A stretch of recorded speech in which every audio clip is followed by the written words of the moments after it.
YouTube బంధుమిత్రులందరికీ శుభోదయం అండి. ఇక్కడ కనిపిస్తున్న పల్లెటూరు మా స్వగ్రామం అండి. ఇది కడప జిల్లా బ్రహ్మంగారి మఠం మండలం రేకలకుంట గ్రామం అండి. ఈ గ్రామం నాకు జన్మనిచ్చిన గడ్డ. మనము పండగలకు పబ్బాలకు ఇలా పల్లెటూరుకు వచ్చినప్పుడు పల్లెటూరు వాతావరణం ఎంత సుందరంగా ఉంటుందో చూడండి.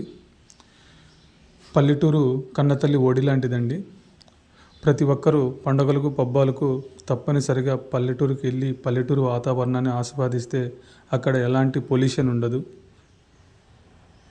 సాయంత్రం అయ్యేసరికి మన చిన్ననాటి స్నేహితులు అందరూ ఒక రచ్చబండ దగ్గరకు చేరుకొని ముచ్చట్లు పెట్టుకుంటే అంతకు మించిన ఆనందం ఇంకేముంటుందండి.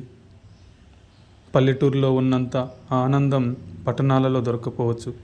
పల్లెటూరులో మనకి ఏదైనా సమస్య వస్తే చిన్నమ్మ, పెద్దమ్మ, అత్తయ్య, మామయ్య ఇలా బంధువర్గం అందరూ ఉంటారు. కానీ పట్టణంలో మనకు ఏదైనా సమస్య వస్తే ఎవరు ఉండరు. పంజరంలో రామచిలకలాగా ఒంటరి జీవితాన్ని అనుభవించాల్సిందే. అదే పల్లెటూరు లేకొస్తే ఆ బంధుత్వము, బంధువులు, ప్రేమ, అభిమానాలు, ఆప్యాయతలు అన్నీ ఉంటాయి.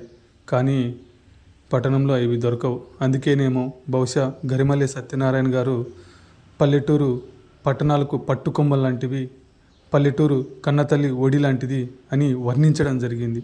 కాబట్టి ప్రతి యూట్యూబ్ సోదరుడు ఏవైనా పండగలు పబ్బాలు వచ్చినప్పుడు తప్పనిసరిగా పల్లెటూరుకి వెళ్ళండి. పల్లెటూరు వాతావరణాన్ని ఆస్వాదించండి.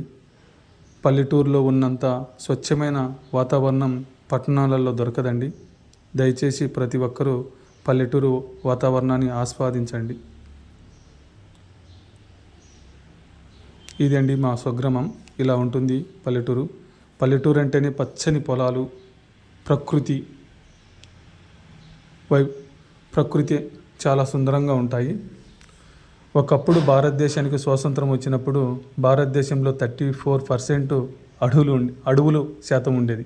కానీ మానవుడు తన స్వార్థ ప్రయోజనాల కోసం విడిగా చెట్లను నరకడం వల్ల పల్లెటూరు కూడా కన్నీరు పెడుతుంది. కాబట్టి దయచేసి యూట్యూబ్ సోదరులకు మా తరపు నుంచి ఒక చిన్న రిక్వెస్ట్ అండి. ప్రతి ఒక్కరూ వర్షాకాలం స్టార్ట్ అయ్యేసరికి ఒక మొక్కను నాటండి. ఇలా చెట్లను నాటడం వల్ల ప్రకృతి అనేది బాగుంటుంది. ఎలాంటి కాలుష్యం అనేది ఉండదు. అలాగే ఓజోన్ పొర అనేది దెబ్బ కూడా తినదు. అతిలోహిత కిరణాలు వచ్చి డైరెక్ట్ మన మీద పడి మనకు ఎలాంటి హాని కలగకుండా చేస్తాయి. కాబట్టి దయచేసి చెట్లను పెంచండి. పల్లెటూరుకి వెళ్ళినప్పుడు మన పేర్ల మీదుగా ఒక చెట్లను నాటండి. అలాగే పట్టణంలో చెట్లు నాటడానికి స్థలాలు చాలా తక్కువగా ఉంటాయి. కాబట్టి ఒకవేళ స్థలం ఉన్నవాళ్ళు కూడా చెట్లను నాటండి. చెట్టు లేనిదే బ్రతికే లేదు, మానవ జాతికి మెతికే లేదు. కాబట్టి ప్రతి యూట్యూబ్ సోదరుడు వర్షాకాలం స్టార్ట్ అయ్యే సమయానికి చెట్లను పెంచడం వల్ల ప్రకృతి బాగుంటుందండి. ఇదండి మా స్వగ్రామం.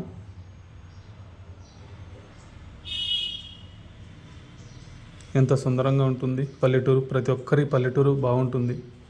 కాబట్టి దయచేసి పల్లెటూరు వాతావరణం, ఉద్యోగస్తులు లీవ్ దొరికినప్పుడు పల్లెటూరుకి వెళ్తూ పల్లెటూరు వాతావరణాన్ని ఆస్వాదించండి.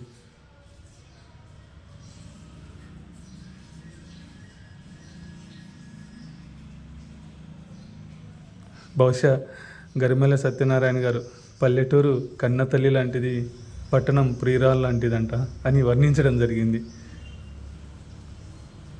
పల్లెటూరే, పట్టణం. పల్లెటూరులో గోమాతను ఒక దేవతగా పూజిస్తారు. పట్టణాలలో గోమాతను రోడ్లపై వదిలేస్తారు. పల్లెటూరులో కుక్కలు ఈదిలో బయట ఉంటాయి. పట్టణాలలో కుక్కలు ఇంట్లో ఉంటాయి. దీన్ని బట్టి మీకే అర్థమై ఉంటుంది పట్టణానికి పల్లెటూరుకి మధ్య వ్యత్యాసం.